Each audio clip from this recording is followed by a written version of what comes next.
Bonjour à toutes et à tous, Léo Walter, député des Alpes de Haute-Provence. Alors puisque Sarah a décliné un petit peu son CV, je vais en faire de même.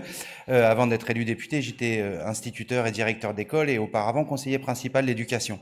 Donc autant vous dire que ces problématiques d'orientation et les angoisses des élèves dont parlait Sarah, c'est quelque chose que je connais de près.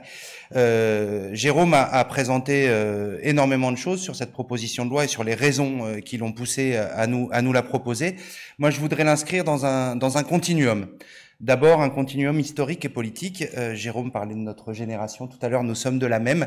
On est d'une génération pour qui, très souvent, le premier engagement en politique, c'était 86, et ça a été la lutte contre la loi Devaquet. Donc je voudrais quand même dire que Parcoursup est le descendant, le rejeton de cette loi Devaquet contre laquelle nous nous sommes levés. J'étais personnellement en seconde en 1986 et j'ai un souvenir très fort de ce mouvement.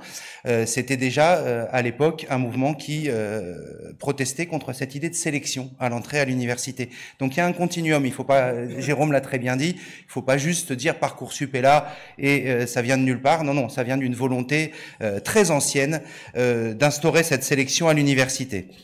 Il y a ensuite un autre continuum, c'est un continuum politique.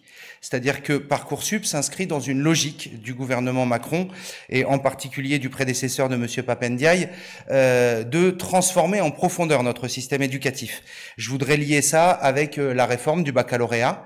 Il y a un article qui est paru dans Le Monde, que vous avez peut-être lu le 13 juin, donc il y a très peu de temps, sur ces élèves qui se rendent compte, après avoir choisi des options dans le nouveau bac, choisi ces options parce qu'elles leur plaisaient, parce qu'elles correspondaient à leurs attentes et à leur volonté d'études et d'enseignement, qu'ils sont coincés sur Parcoursup après pour s'inscrire dans un certain nombre de filières dans lesquelles ils souhaitaient s'inscrire. Donc il y a quand même quelque chose de terrible à se dire que ces élèves, alors qu'ils doivent préparer leur baccalauréat, alors que normalement, enfin encore une fois, je veux pas faire le vieil imbécile pour ne pas être plus vulgaire, mais j'ai pas le souvenir, moi, que lorsque j'étais au lycée, notre génération s'inquiétait d'autre chose que du bac et de la préparation du bac. Là, on a des élèves qui sont dans une situation absolument terrible où ils doivent se préoccuper de ça et de bien autre chose en parallèle.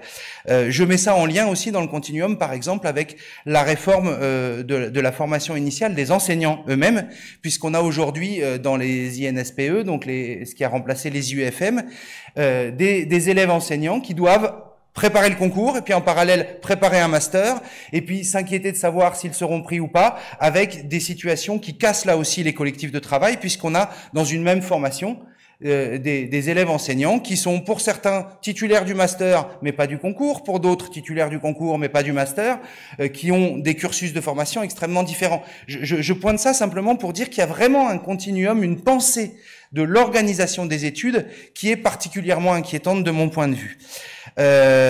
Sarah a parlé très largement du cadeau au privé que représente Parcoursup. Je ne reviendrai pas là-dessus. Je voudrais revenir sur une autre expérience personnelle, puisque j'ai eu la chance et l'honneur d'inaugurer Parcoursup. Mon fils était en terminale en 2018 au moment de l'instauration de Parcoursup. Et comme j'ai 3 enfants, j'ai pu participer à 3 exercices de sélection sur Parcoursup.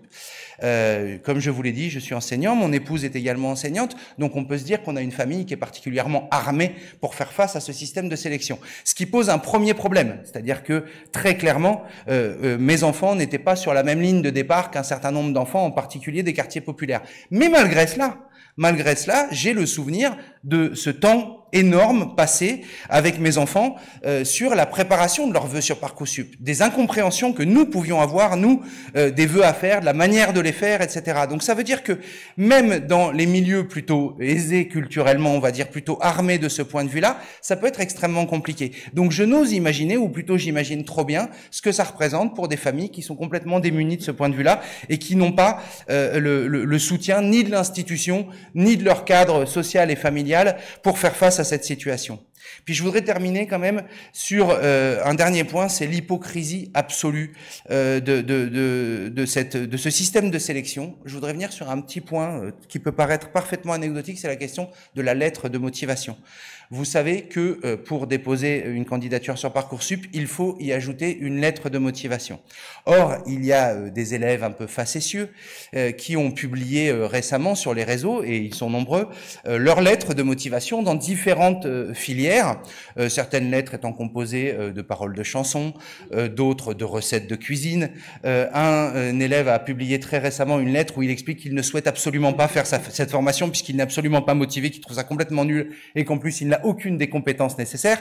Et tous ces élèves ont été pris dans les formations. Ce qui montre une chose toute simple, c'est que ces lettres de motivation ne sont pas lues, en tout cas je l'espère, et que donc cette lettre de motivation obligatoire est en fait un filtre social supplémentaire.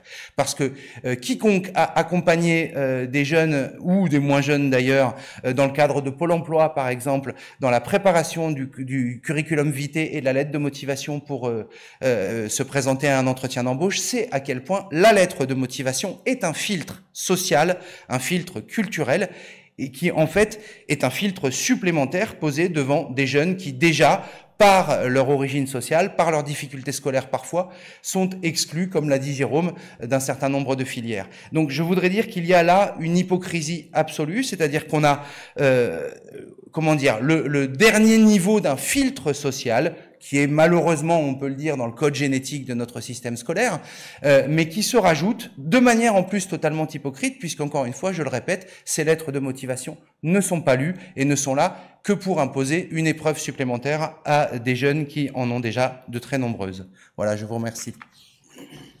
Oui, par rapport à cette question, moi je voudrais revenir sur plusieurs petites choses. On parlait tout à l'heure de continuum. Je le disais, la réforme du bac, pour moi, et dans le continuum Parcoursup, c'est une évidence. Jérôme l'a très bien dit, le caractère universel du baccalauréat est essentiel, et pour moi, c'est un pilier de notre République et de notre République scolaire. Pourquoi? Parce que avant un bac, S, L, ES, etc., obtenu dans n'importe quel établissement, avait la même valeur. Et un bachelier mention très bien, par exemple, de n'importe quel établissement, c'était un bachelier mention très bien. Vous comprenez bien qu'aujourd'hui, un bac obtenu au lycée Victor Hugo à Marseille, un bac obtenu au lycée Thiers à Marseille, ou un bac obtenu au lycée Nord à Marseille, pour prendre des exemples que je connais très bien, n'a plus la même valeur. Et ça, c'est une véritable problématique. La deuxième chose, c'est que moi, je viens d'un département rural.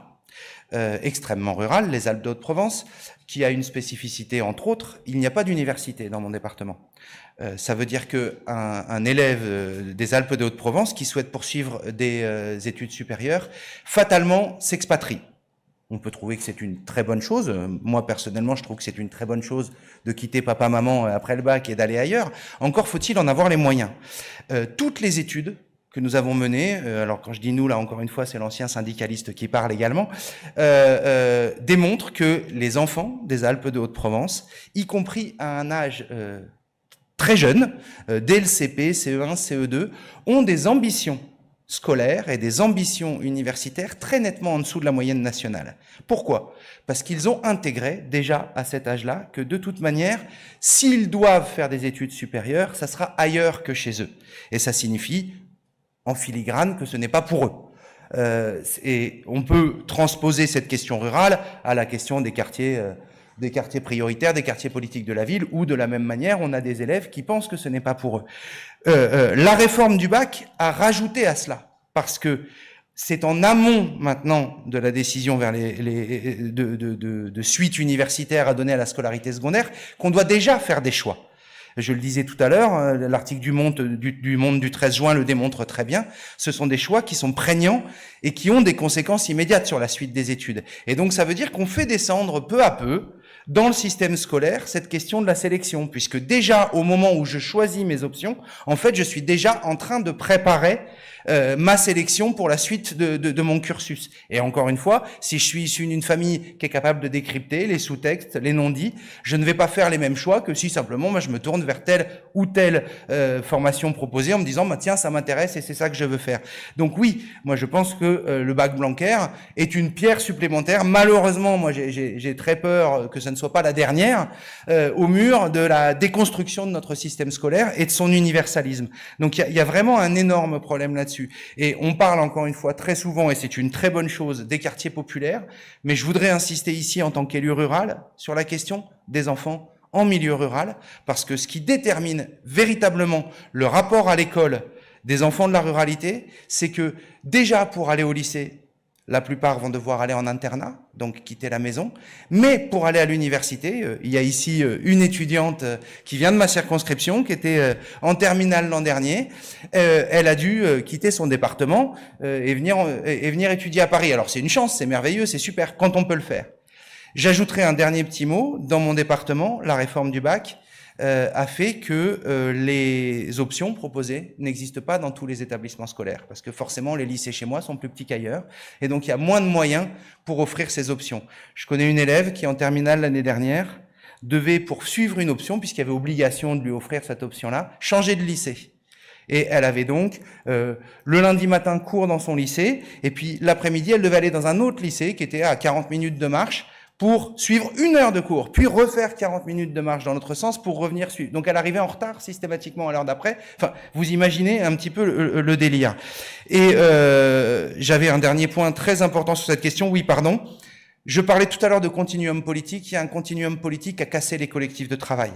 C'est-à-dire que dans l'enseignement, mais dans tous les métiers, à l'hôpital ou ailleurs, dans la fonction publique, mais ailleurs aussi, on a des gouvernements libéraux successifs qui ont souhaité casser les collectifs de travail. La réforme du bac, on l'oublie trop souvent, a cassé le collectif de travail de base qui existait dans n'importe quel lycée en France, à savoir la classe. C'est-à-dire que on a des élèves qui évoluent dans des groupes qui changent tout le temps. Et selon les options qu'on fait, selon tout ça, etc. Il n'y a plus de groupe classe. Mais c'est extrêmement important. Parce que quand il n'y a plus de groupe classe, il n'y a plus de collectif. On est auto-entrepreneur de son cursus scolaire. Chacun va grappiller à droite ou à gauche, mais il n'y a plus cette idée de collectif classe qui peut s'entraider, qui peut construire une conscience collective. Et ce n'est pas innocent parce que ça va avec tout le reste, avec cette casse des collectifs de travail et donc cette casse de la pensée collective pour aller vers une société purement individuelle où chacun est entrepreneur de sa propre vie. J'ajoute un dernier petit point, excusez-moi si je suis long. Moi, j'ai quitté le métier de conseiller principal d'éducation au moment où on a mis en place la note de vie scolaire. Je ne sais pas si vous vous rappelez de cette magnifique innovation pédagogique qui consistait à noter des comportements. Dans le collège où j'étais, il y avait un consensus tout à fait clair sur l'idée que non, on n'allait pas noter des comportements. Donc la première année, on n'a pas mis de note de vie scolaire. Or, la note de vie scolaire comptait pour le brevet, ce que nous ne savions pas, ce qui ne nous avait pas été dit. Donc les élèves de mon établissement, la première année, ont eu moins de chances d'obtenir le brevet que dans les autres établissements où il y avait une note de vie scolaire. On est en train de revivre la même chose avec le SNU. Je vous rappelle que il nous a été annoncé, on va voir ce que ça donne, mais en tout cas c'est très inquiétant, que la participation ou non au SNU va jouer ensuite dans le processus de sélection Parcoursup. On marche sur la tête, c'est-à-dire qu'on est encore en train de dire à des élèves, si vous ne vous conformez pas à notre modèle de société, dont une part consiste en la militarisation de la jeunesse, comme l'a très bien dit Jérôme tout à l'heure, eh bien, vous aurez moins de chances d'obtenir la filière que vous souhaitez dans le supérieur. C'est quand même un chantage absolument scandaleux.